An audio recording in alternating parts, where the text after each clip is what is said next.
اور یقیناً اللہ تعالیٰ نے تم لوگوں کی مدد فرمائی بدر میں جب کہ تم لوگ کمزور اور بے سر و سامان تھے، پس تم لوگ اللہ سے ڈرتے رہو تاکہ تم شکر گزار ہو جاؤ۔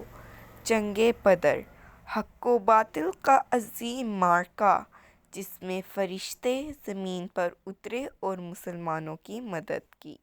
بدر مدینہ منورہ سے تقریباً 800 میل کے فاصلے پر ایک گاؤں کا نام ہے جہاں زمانہ جاہلیت میں سالانہ میلہ لگتا تھا۔ یہاں ایک کنواں بھی تھا جس کے مالک کا نام بدر تھا، اسی کے نام پر اس جگہ کا نام بدر رکھ دیا گیا۔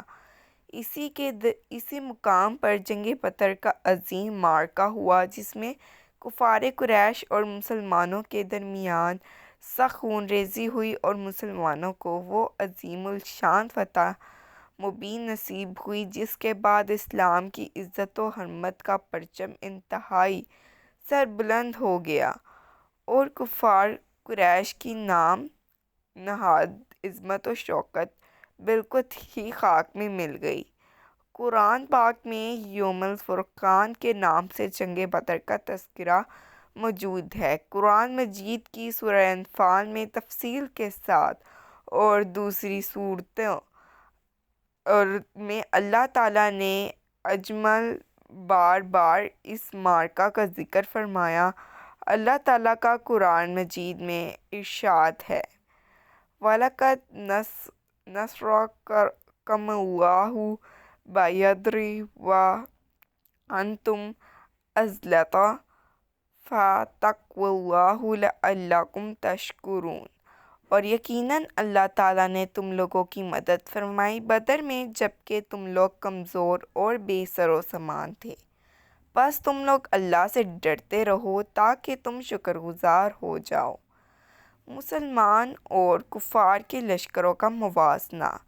رجب 2 ہجری میں رسول اللہ صلی اللہ علیہ وسلم نے 12 آدمیوں پر مشتمل ایک دستہ اس غرض سے بھیجا کہ قریش کے تجارتی قافلوں کی نقل و حرکت پر نگاہ رکھے۔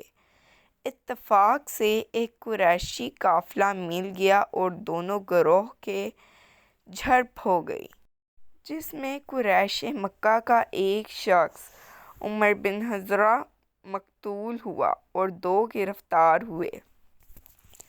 جب حضرت عبداللہ رضی اللہ عنہ رسول اللہ صلی اللہ علیہ وآلہ وسلم کے پاس پہنچے تو آپ خاتم النبیین صلی اللہ علیہ وسلم نے اس واقعے پر ناپسندیدگی کا اظہار فرمایا۔ جنگی قیدی رہا کر دیے گئے اور مقتول کے لیے خون بہا ادا کیا گیا۔ اس واقعے کی حیثیت سرحدی جھڑپ سے زیادہ نہ تھی، چونکہ یہ جھڑپ ایک ایسے مہینے میں ہوئی جس میں جنگ و جدل حرام تھا، اس لیے قریش مکہ نے اس کے خلاف خوب پروپیگنڈا کیا اور قبائل عرب کو بھی مسلمانوں کے خلاف اکسانے کی کوشش کی۔ عمر کے ورثاء نے بھی مقتول کا انتقام لینے کے لیے اہل مکہ کو مدینہ پر حملہ کرنے پر اکسایا۔ ان حالات میں مکہ اور مدینہ کے درمیان کشیدگی بڑھتی جا رہی تھی۔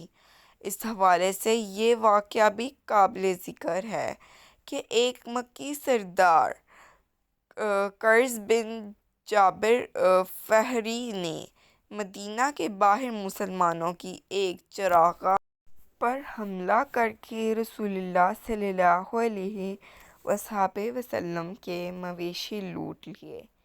یہ ٹاکہ مسلمانوں کے لیے کھلا چیلنج تھا۔ چند مسلمانوں نے قرظ کا تعاقب بھی کیا لیکن وہ بچ نکلا۔ دوسری طرف قریش مکہ نے اسلامی ریاست کو ختم کرنے کا فیصلہ کر کے جنگ کی بھرپور تیاریاں شروع کر دیں۔ افرادی قوت کو مضبوط بنانے کے لیے انہوں نے مکہ کے گرد و نواح کے قبائل سے معاہدے کیے اور معاشی وسائل کو تبوک ترک کرنے کے لیے یہ فیصلہ کیا گیا۔ اس مرتبہ جو تجارتی قافلہ شام بھیجا جائے اس کا تمام منافع اسی غرض کے لیے وقف ہو۔ چنانچہ ابو سفیان کو اس قافلے کا قائد مقرر کیا گیا اور مکہ کی عورتوں نے اپنے زیور تک کاروبار میں لگا دیے۔ اسلامی ریاست کے خاتمے کے اس منصوبے نے مکہ اور مدینہ کے درمیان کشیدگی میں مزید اضافہ کر دیا۔ ابو سفیان کا قافلہ۔ جب ابو سفیان کا تجارتی قافلہ واپس آ رہا تھا تو ابو سفیان کو خطرہ محسوس ہوا کہ کہیں یہ قافلہ راستے ہی میں نہ لوٹ لیا جائے۔ چنانچہ اس نے ایک لیچپی کو بھیج کر مکہ سے امداد منگوائی۔ قاصد نے عرب دستور کے مطابق اپنے اونٹ کی ناک چیر دی اور رنگ دار رومال ہلا کر واہ ویلا کیا اور اعلان کیا کہ ابو سفیان کے قافلے پر حملہ ہونے لگا ہے۔ حملہ ہونے جا رہا ہے، اس لیے فوراً امداد کے لیے پہنچو۔ اہل مکہ سمجھے کہ قریش کا قافلہ لوٹ لیا گیا ہے۔ سب لوگ انتظام کے لیے نکل کھڑے ہوئے۔ راستے میں معلوم ہوا کہ یہ قافلہ صحیح سلامت واپس آ رہا ہے، لیکن قریش کے مکار سرداروں نے فیصلہ کیا کہ اب مسلمانوں کا کام ہمیشہ کے لیے ختم کر کے وہی واپس جائیں گے۔ لاوزیں حضری کے ورثاء نے حضرمی کا انتظام لینے پر اصرار کیا، چنانچہ قریشی لشکر مدینہ منورہ کی طرف بڑھتا چلا گیا اور بدر میں خیمہ زن ہو گیا۔